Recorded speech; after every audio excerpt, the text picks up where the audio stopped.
I'm just feel so thankful today for so many reasons. I mean, the fall festival was just fantastic. We had such a great turnout. Saw so many people, uh, and today it's just a wonderful day. Agreed? Yeah. Even with all the rain and everything, just beautiful. And it's nice because lately I felt really troubled. This every week I try to make a point to get on my laptop and I'll go to YouTube or wherever I look at the news, and you see all the things going on in the world. It just seems like things just keep getting worse and worse, right? And it can be so discouraging. Uh, and we see the decisions that our world leaders are making. We see the acceptance of false teachings happening all over the world. We just see the fallenness of the world, right? Those who are hiding in the shadows. Uh, when was the last time you've asked yourself, I'm really glad that America's heading in the direction it's heading? Probably not anytime recently, right? And the thing about that, you could change America with the world. When was the last time you were happy with the direction the world was going, right? You see the war in Ukraine. You see everything else going on. That's certainly not encouraging. Even the church at large, right? Whenever we look at the church as far as the other denominations and the decisions they're making, that's discouraging too, right? It's just we are living in very discouraging times, and I'd love to tell you that this sermon's all about how to be encouraged in these discouraging times, but it's not really what I want to talk about.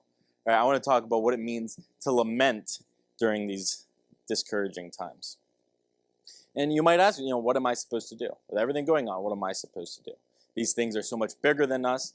I don't really feel like I have a voice in all of these things going on, and I can't really blame you, right? With cancel culture, and if even those who do have a voice and stand up, they'll get canceled, they'll get stomped down and ignored. So it feels hopeless to even try to have a voice. And again, that's very discouraging. However, there was a time where the church, and the church has lost grasp of this, but there was a time where the church would lament. And we're going to talk about what that is. And the reason that I feel they have forgot this, the power of lamenting, is because of this prosperity gospel. Who here knows what I mean when I say the prosperity gospel? No one? Raise your hand if you know it. Have you ever heard of the prosperity? Okay. So the prosperity gospel, if you don't know, is this idea that everything, that God's going to only ever do good things for us. He's never going to challenge us or put us through hard times. He's only going to bless us and take care of us in ways that we're clearly going to understand. I mean, because obviously God does bless us and take care of us, but not always in ways we understand. But this idea is that He's going to give us riches and fortune here on earth and stuff like that, right? And because of this idea, this prosperity gospel, we have lost grip that things aren't that good, right? That we are in discouraging times. And because of this prosperity gospel, our worship has been turned into something that is only focused on praise, right? And I'm not saying we shouldn't praise, we should. And I think praise is essential and we should always be praising God. However, we have lost track of the lament that should go along with that praise in certain times. Now, we don't lament anymore. We ask God for things, of course, right? And you might not know what lamenting is, but I'll explain later. But we ask God for things such as, God, can you please make sure I have food for tomorrow? Can you please guide our leaders in their decisions? Right? But there's a difference between making a request of God and lamenting to God. So when was the last time you have cried out to lament in God or to God? Lamenting, like I said, isn't very popular anymore. And we're going to talk about why. But most people today don't even know what lamenting looks like. Raise your hand if you've read Lamentations, the book of Lamentations in the Old Testament. Raise your hand if you've read that within the last year. That's within the last year.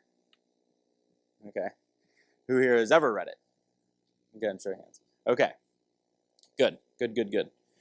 I read Lamentations a few times this week, and I feel that it is, don't be too impressed. It's only 5 chapters. So if you haven't read it, it's only 5 chapters, so give it a shot. But I have found it to be the most insightful book I've read so far this year. So go ahead and open up to Lamentations. And this is what I want to talk today about. I want us to look at what it looks like to lament. I want us to talk about how to properly lament. I want to talk about our hope that we find in lament. And I want to talk about the results of lamenting. So open up your Bibles to Lamentations if you haven't already. And we're going to take a look at how the people of Israel lamented. Now, to give you a little context here on what was going through Jeremiah's mind. It doesn't say for sure Jeremiah wrote this book, but we can assume.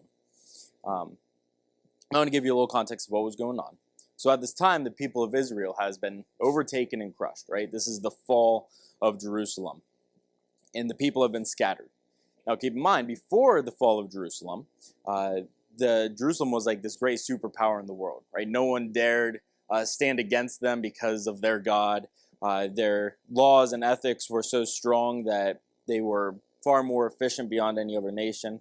So naturally, they were a prosperous people, right? As God had promised them they would be. So they were living well, right? In fact, a lot of ways, it's how we are in America, right? We are just naturally blessed by God, and so we are a prosperous nation. And we're extremely well off. However, just as the people of Jerusalem fell whenever they turned away from God, who's to say where we're going to be in a couple years? But as of right now, we are extremely well off. And even whenever you look at the people who are homeless and poor, they're still better off than a lot of people in other nations. However, Israel, this once great nation, turned away from God, and so he fulfilled his promise that he spoke through Jeremiah. I'll read Jeremiah chapter 6, verse 6 to 8. For thus says the Lord of hosts, cut down her trees, cast up a siege mound against Jerusalem.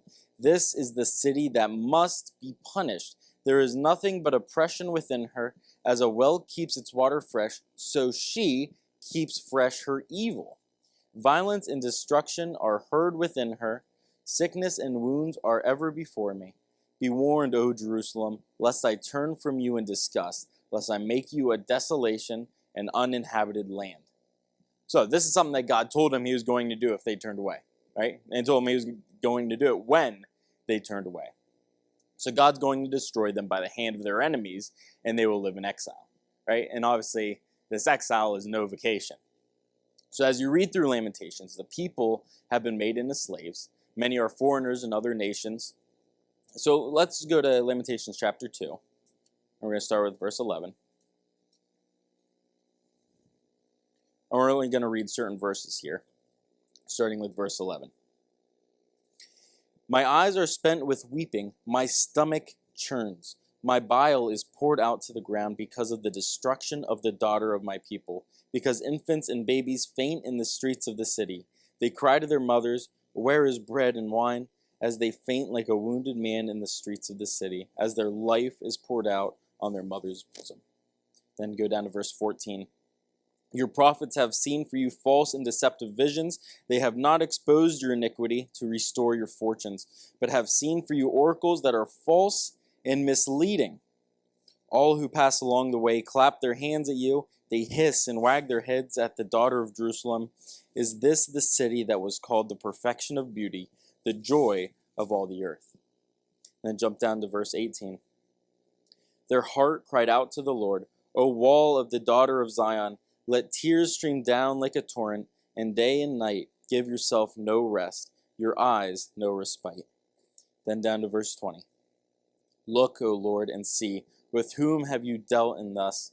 Should women eat the fruit of their womb, the children of their tender care? Should priest and prophet be killed in the sanctuary of the Lord? And these are deep things, right? That people of Israel are going through a hard time. They are discouraged, right? They're no longer this prosperous nation. They're now living in exile. And they are crying out to God because of everything going on. In verse 10, before this, we see that the people are finally bowing down and realizing that they have wronged God, right? They finally realize, well, we were told that if we turned away, God was going to do this, and then we turned away, so maybe that's why we're now going through all of this consequences, right? It seems like they should have been able to see it coming before they made that mistake, but they didn't, and they never do. But they turned away from him, and now they are crying out in anguish, talking about how their children are dying due to hunger, how those that they look towards for truth lied to them and led them away from God. They talk about how they're in constant torment.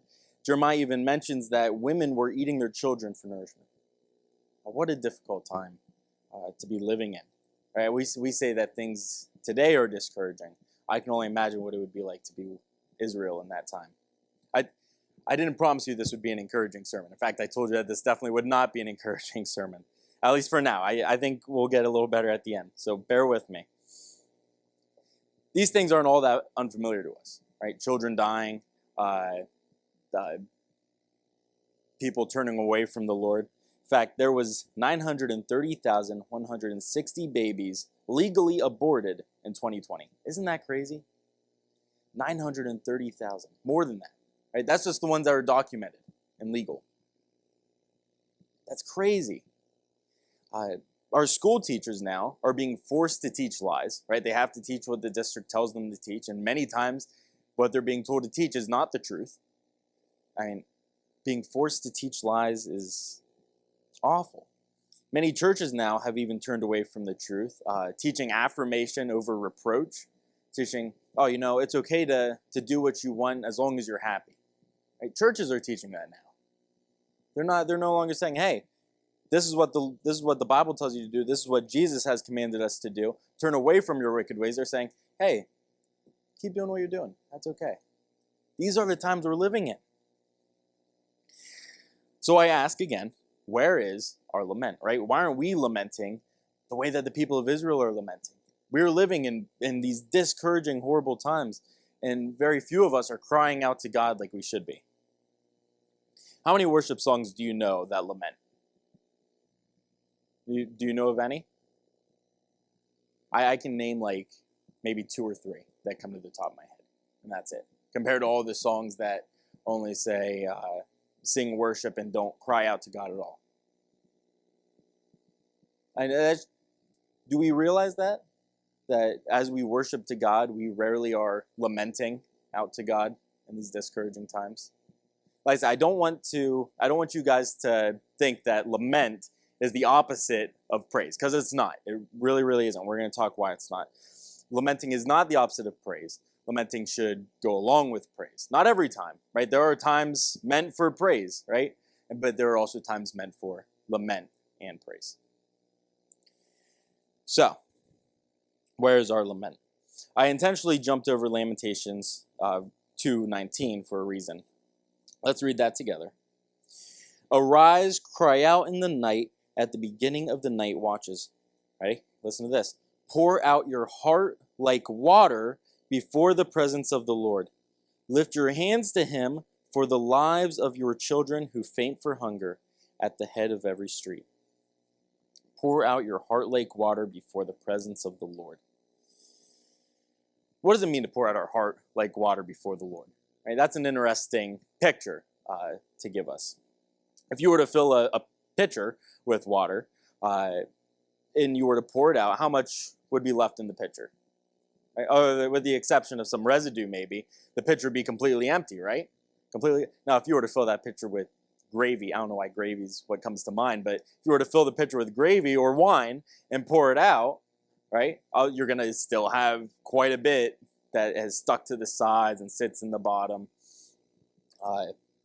So whenever we're pouring our heart out to God, it's supposed to be like water, right? Just pour everything that we possibly could pour it out before the Lord. That means we let go of our pride, right? Has anyone here ever played uncle growing up, or even as an adult? You know what I mean when I say play, where you grab someone else's. There's different ways to play it. The way I always played it, you grab the other person's hand, you try to bend their hands back until they say uncle. Yeah, anyone here play that? Okay, yeah. So that's that's uncle. And I remember I would play uncle with my dad.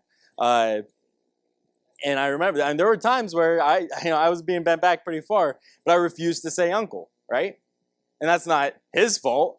I was one who wasn't saying uncle. And even whenever the pressure was really on, it was really hurting, and I didn't do it because I wanted to prove something, right? I wanted to prove that I could handle it, that I was tough, whatever it may have been. I didn't say uncle. But doesn't it feel like we do the same thing to God sometimes? Right?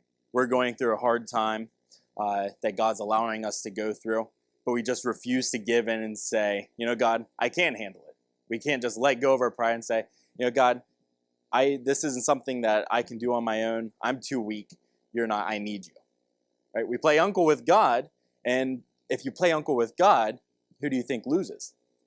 Not the king of the universe, right? So we allow things to get as painful as possible before we finally cry out to God, and we do it time and time again. So we need to say uncle. We need to say, God, I can't do it. We need to humble ourselves, let go of our pride, and trust in the Lord. Let him take care of the situation. And I'm going to be honest with you guys. There have been times where I've been on my hands and knees crying out before the Lord, physically crying because of the times that we're living in. Right? Just saying, God, these times are so awful. And it may be the situation that the world was in, or it may even have been the situation I was in at the time. Right? Because we all go through hard times. So whether it's personal or whether it's a matter of what's going on in the world, we need to cry out to God, even if that means getting on your hands and knees and physically crying. And just like we see in verse 11, look back at verse 11 here of Lamentations 2. It says, my eyes are spent with weeping, my stomach churns, my bile is poured out to the ground. You ever feel like that? Your stomach physically hurts when you see the things that are going on. We need to humble ourselves and pour out everything we've got to God, because it's far more than we can bear, right? Your stomach is churning because you're thinking that you can handle it, because you think you can do it on your own. But I promise you, once you say, okay, God, you take this from me, you handle this, that your stomach's not going to be churning, at least not like it was. And here's the really great part about all this, right? We have hope. There is hope that we have in lamenting, right? Would you cry out, would you lament if you felt nothing would come from it? Probably not. But we know that something is going to come from it. How do we know that? Because of Jesus Christ, right? We have this hope that is Jesus Christ. Flip over to chapter 3 here, Lamentations, and look at verse 21 to 25. So even in the situation that Israel is going through at this time, Jeremiah still turns his eyes towards praising the Lord, right? So this is where it comes in. I said Lamentations isn't meant to, or you're not supposed to lament without praise, right? This is where the praise comes in. So let's read verse 21 to 25. But this I call to mind, and therefore I have hope. The steadfast love of the Lord never ceases. His mercies never come to an end. They are new every morning. Great is your faithfulness. The Lord is my portion, says my soul. Therefore, I will hope in him. The Lord is good to those who wait for him, to the soul who seeks him. And we could continue, but I think that covers it. Right? These things are temporary. Right? These hard times we're going through, these discouraging times, it's temporary. It's not going to last forever. And it's such a blessing to have something to pour our faith in when times seem to be the hardest, right? And how hopeless it must be to not have Jesus Christ. Do you imagine not having Jesus Christ and going through these hard times? No one to trust in, no one to put your hope in, no idea of what's going to happen when the end times come. But we do have this hope. I remember when I was in middle school, there was a time where I truly did feel hopeless. I didn't have faith at the time. I lost a lot of my friends at that time, so I didn't have anything. And I was ready for things to be over.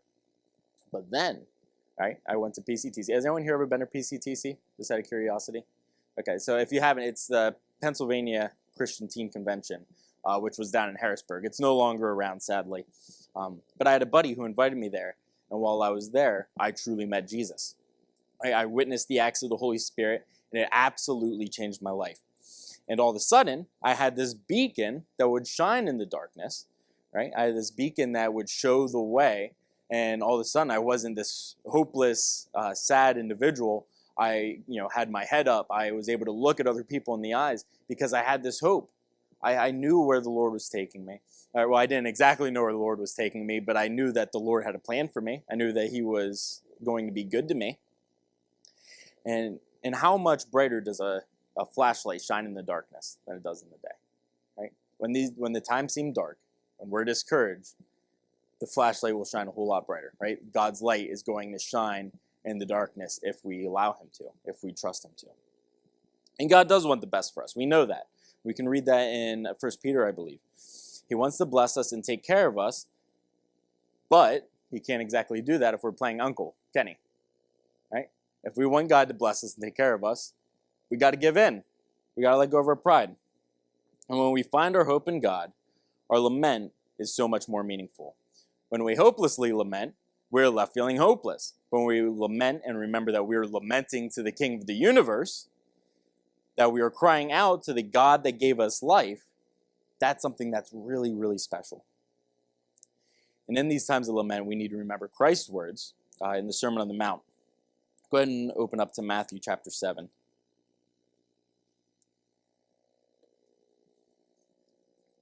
Matthew chapter 7.